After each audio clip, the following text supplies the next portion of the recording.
So this is a new beginning. This channel is going to have a completely new direction. If anything, it's actually going to go back to where it should have been in the beginning. The channel is called Dan the Composer for a reason. My original idea and plan was to share my compositions and to push them and promote them and show you some behind the scenes activities of how I work on compositions and how I put things together. And somehow, because I was posting sort of jazzy stuff, I started to get questions from people. This is 11 years ago, 2014, the beginning of like March, April time. I was starting to get questions from people. How do you do that? How do you do this? Oh, that sounds nice. Can you do a tutorial on that? Jazzy stuff, chord stuff, technical exercises, precision, all these things. How do you know all the chords? Blah, blah, blah. And I don't want to say unfortunately, because I'm very happy to have made educational videos. But maybe a little bit regrettably, I neglected the original intention of the channel. I honestly didn't plan. That's why it's called Dan the Composer. If I didn't plan to put compositions and work on compositions for the last decade, I wouldn't have put Dan the Composer as the channel name. It would have been Dan the Pianist, probably. And Dan the Composer wouldn't exist. So it seems that after more than 500 videos, I have finally come to realise that I need to go back to the original reason I started the channel. It's very difficult to make videos and enjoy doing YouTube, playing against the algorithm as well, which is a nightmare, an unwinnable nightmare. It's disappointing to have this, that I need to always have a pressure to make content when, unfortunately, a lot of people that have 112,000 subscribers or more, and YouTube doesn't even show 1% of those people. It doesn't even notify 1% of my subscribers. So that's not very motivating. And of the people that do watch, an extremely small percentage will actually watch the whole video, even if it's just 6 minutes or something, and will actually do the actual technical exercises. Of course, if you're listening to this, you know who you are, I know who you are, and you're very much appreciated.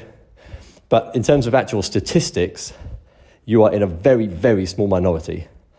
And I can't really make a living or be motivated myself if I know that there's 112,000 subscribers and there's also hundreds of thousands, if not millions of people out there who could find me and my music, but never will, because I'm just making videos for the same 10, 20, 50 people.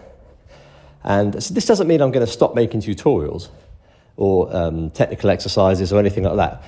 But I'm going to be posting significantly more about my compositions because I want to entertain people now, not only educate. If I talk about something in my video about a composition, somebody may say, that was a nice idea, that's a nice chord, or that's a nice concept, can you explain that more? Absolutely, and I'll make a little 5-minute video on it and post it the next day, probably. So there's no problem in making these videos like I've been making them.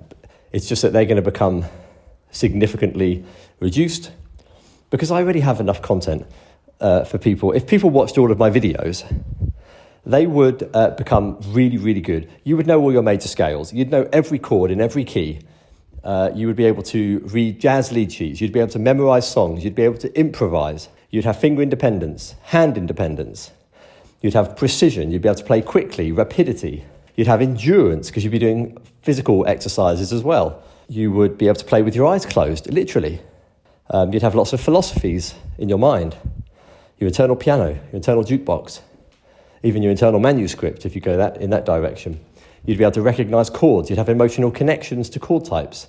You'd know all the keys. You'd know everything about inversions. You'd know the diatonic theory and modes. You'd know everything. And those videos are still on my channel. Recently, at the time of recording this, I have removed a lot of videos from the channel because I'm doing a big cleanup. And you'd be really surprised how many of my videos are just were, because I've deleted them. Well, I've set them to private. Were completely dead. And so what I've done in the last couple of days, it's taken me a lot of hours to do this. I've gone through basically every video and I've looked at the analytics of those videos to see how many views or how much money they made in the last month, 3 months, year, and lifetime. These are the options. Or I can customize it, but I didn't have to. And a lot of the videos from let's say at least 3 years ago, all the way back to 2014 and 15 and 16, a lot of them haven't even had any views in the last year, or they've made 10 cents, and they have 60 views. Or maybe I might find a video that it might have, it doesn't matter how many views they got in the beginning when I posted them. Some of the videos had 200,000 views from 2017. But now, when I look at the statistics, maybe in the last year, it's only made, $1.20, and it's had 300 views in a year. That's less than 1 view a day. What I've done is just removed all of those absolutely redundant videos. Why should I be chasing 1 view or less a day? That is not what YouTube is about. That's not what I'm about. I think my videos deserve a bit more recognition than that, to be honest. So there's reasons that they're not being promoted, I understand. Thumbnails, I've never really cared about those. 1 camera angle, not showing my face. Okay, fine. I haven't maybe helped the algorithm. But at the same time, it would be nice if YouTube at least notified the subscribers of my content, even if it doesn't push it to other people. Nevertheless, I would now like to focus on this composing angle, because I missed that. I've got 3 or 4 unfinished compositions, for example, and on my SoundCloud, there's already at least, 17, 18 compositions or something.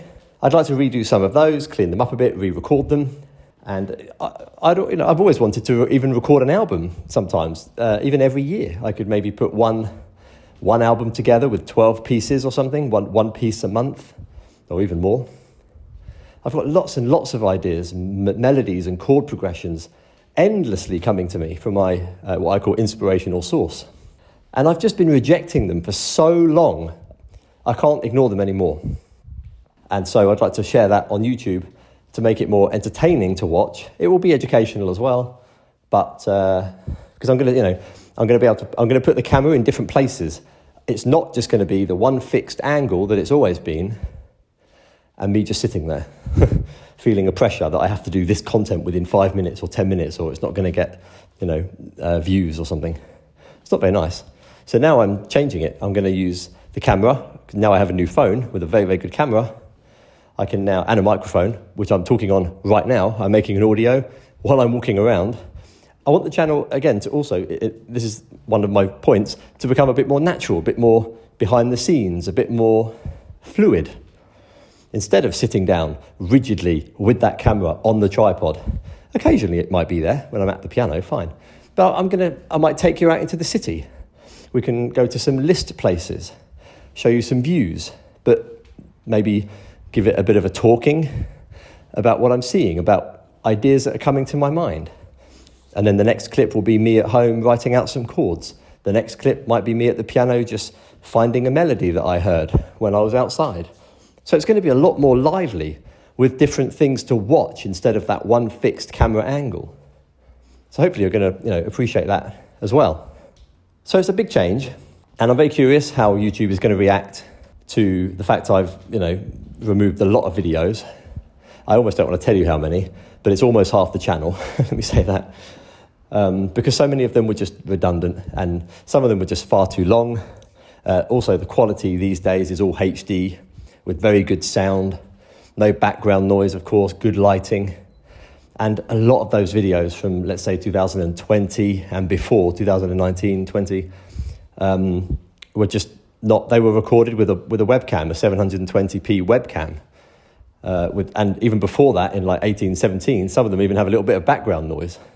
I mean, it's just appalling. And these are the videos, unfortunately, that YouTube was often pushing, which probably didn't help my channel at all, because people would see 1 or 2 videos and think, oh, is this the quality? Well, I'm not going to come back to this channel again. And I don't want that. So I'm hoping that the fact I've removed so many, now YouTube will either not push anything, which is nothing new really, so it can't get worse is what I'm saying, or it can only recommend videos or notify people of good quality videos. So I'm hoping it's going to have a positive impact. But even if it doesn't, I'm going in a new direction anyway, more faithful to the channel name, Dan the Composer, because I like composing. And in maybe the first video of this type, I will show you some of the chord pieces of paper, which I have right here on my keyboard. Every video I've ever made on my channel, maybe you don't know, but I always have all these pieces of paper. They're staring at me with compositions, with chords on them. My keyboard has got a memory bank of 25, five by 5.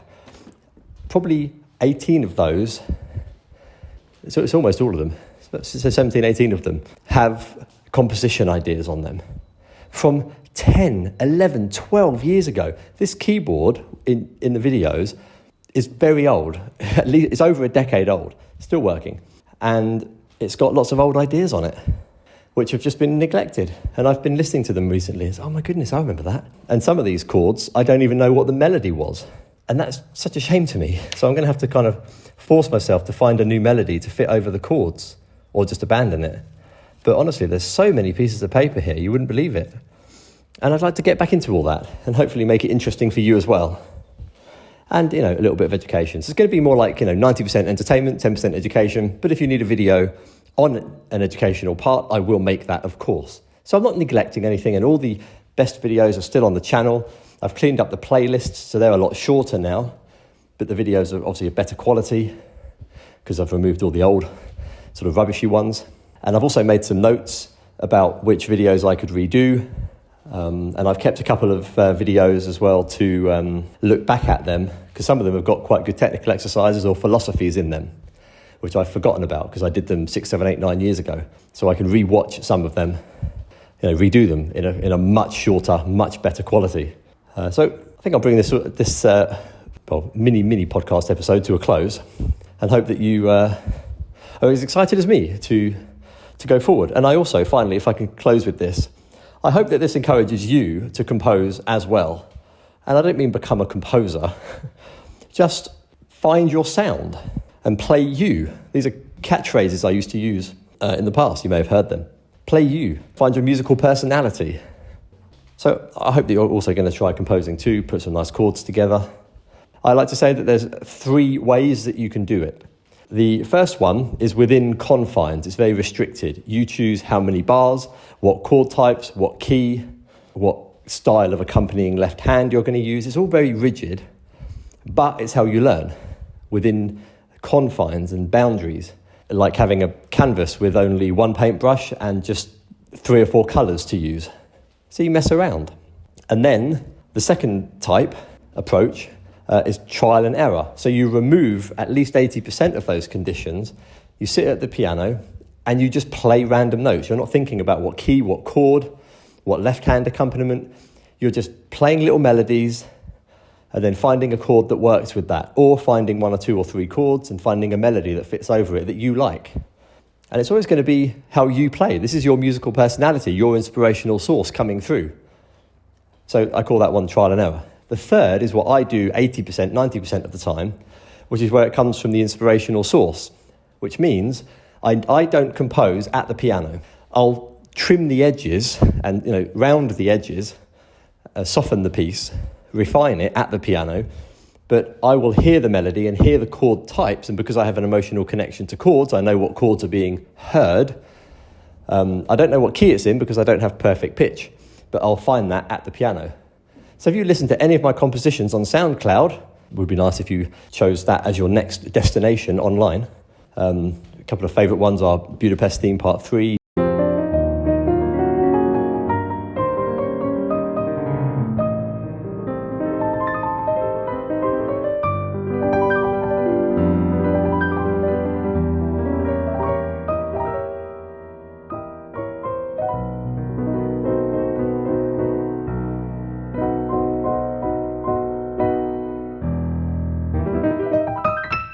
Duna Autumn.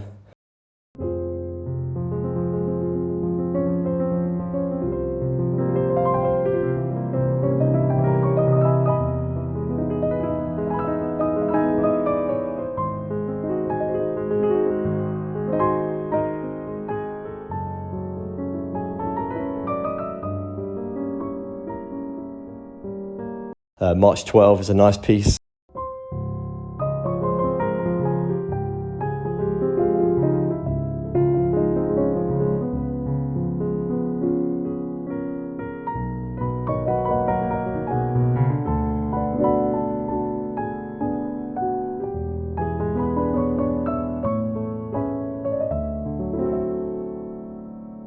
There's some nice ones on there. And all of those I heard in my head first. I was not sitting at the piano to compose them. And so that's a third level. So you might want to try that as well. It's not saying that number 1 and 2 are easier. I will still take the approach 1 and 2 to maybe fill in a bit that's missing. I might actually sit at the piano and just think, what is this missing connecting chord or two? Or this little melody line I just can't seem to hear in my mind.